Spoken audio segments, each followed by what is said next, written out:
Everyone on the Cubs is injured right now. And that's not a good sign when you're starting to close things up and get ready for the postseason. This time it's Daniel Palencia. We'll update you on that. Kyle Tucker's still out of the lineup. Pete Crow Armstrong's been out. Is he going to be back soon? We're going to talk about all that right here on the Cubs baseball channel. Good news. Magic number down to, on my count, 11.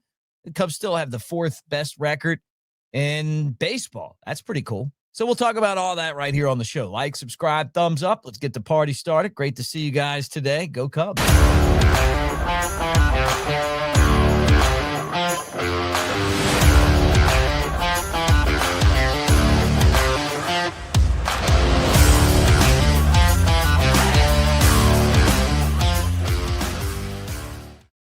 Peace, everybody. Mick Gillespie, Cubs baseball channel. It is great to see you guys today as we talk about the Cubs.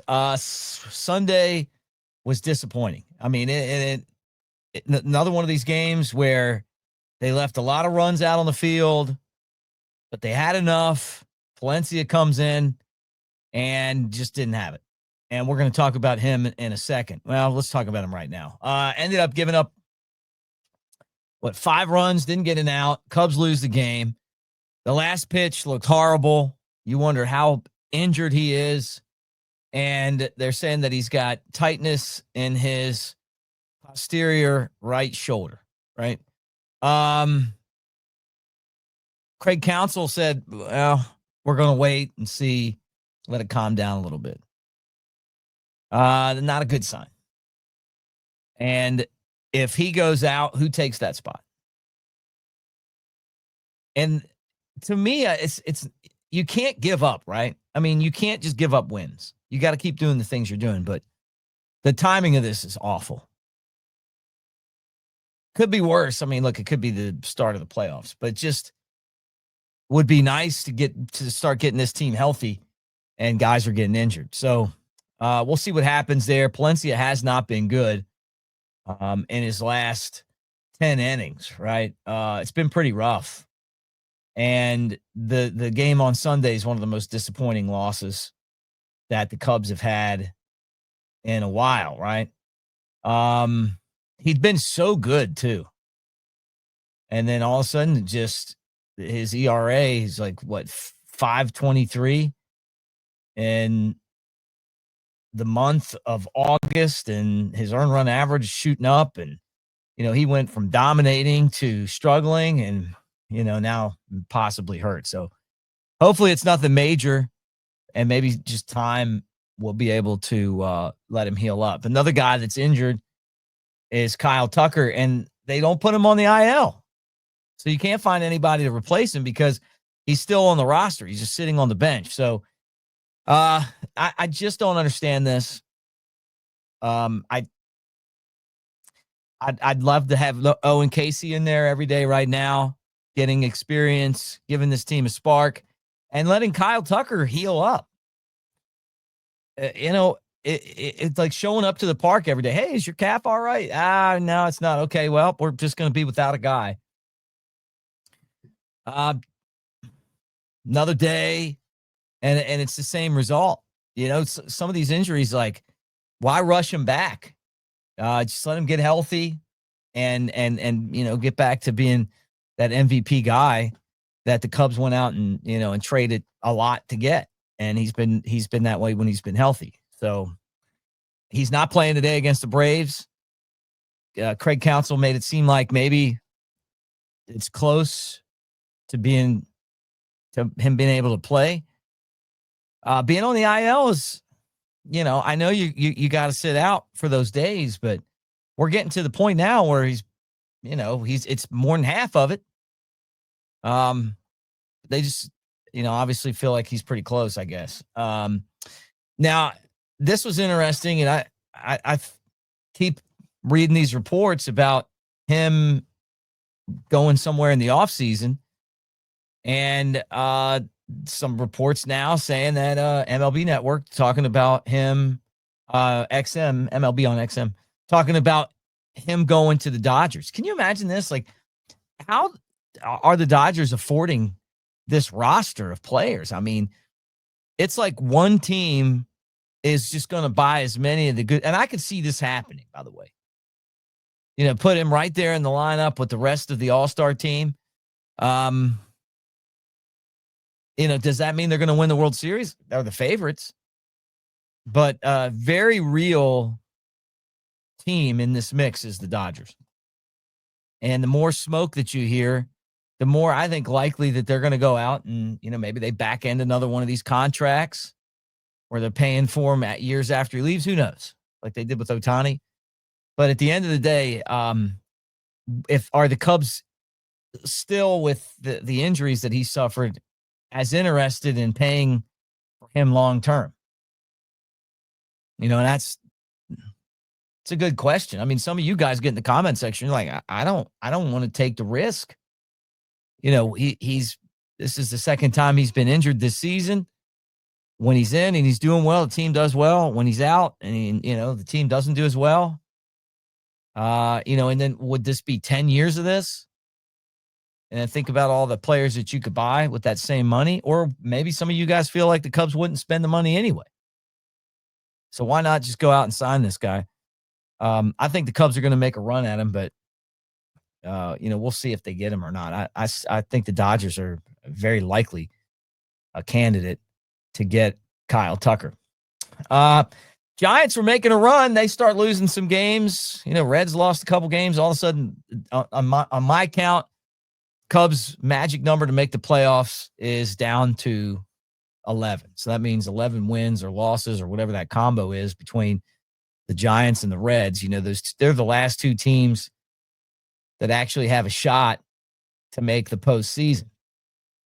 And I think, look, the Cubs are a 99.9% chance team to make the playoffs. They still hold the number one playoff spot for wild cards at 81 and 62. It just doesn't feel like that. When you lose a game like Sunday, it just doesn't feel like you have one of the best teams in the league, right? So, but they do, the fourth best record, and you got to remember that other teams suffer losses too. They'd be in first place if they were in a couple of the other divisions. They just so happen to be behind the Brewers. They'd be first in the West ahead of the Dodgers. Think about that.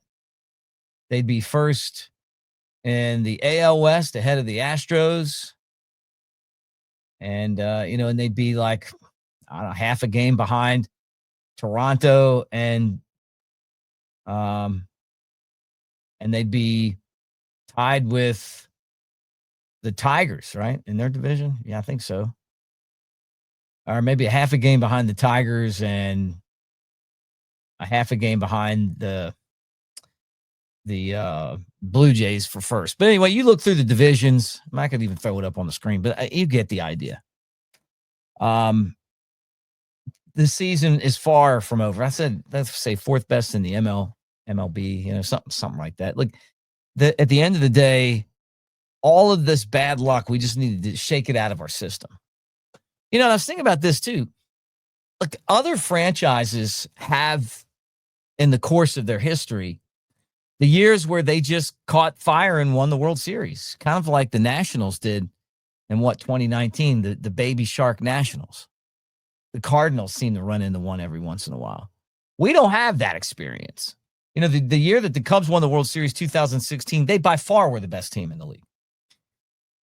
So don't forget how close this team is.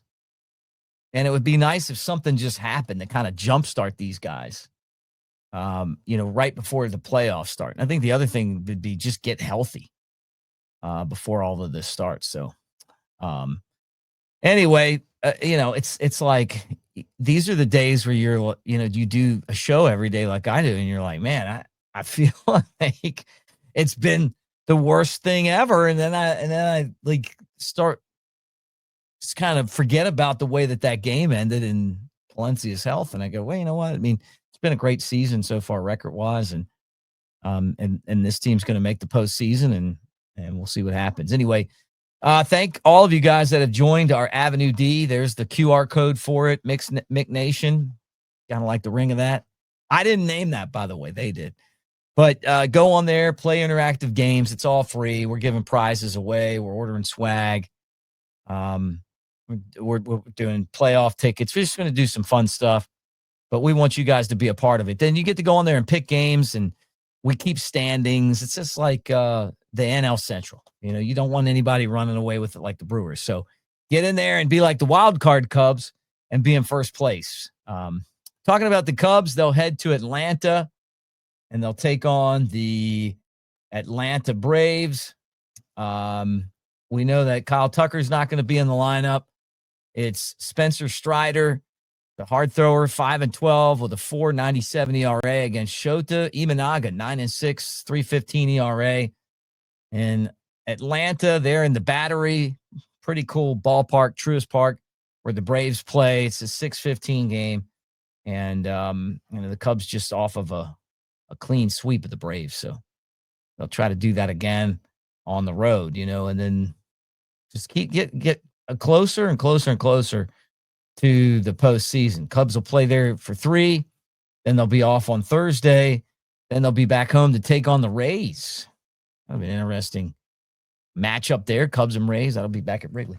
Anyway, thanks for hanging, guys. Again, we'll talk to you tomorrow unless something breaks. Hopefully it's no bad news. I'm keeping an eye on this Palencia situation, hoping that it's nothing major there.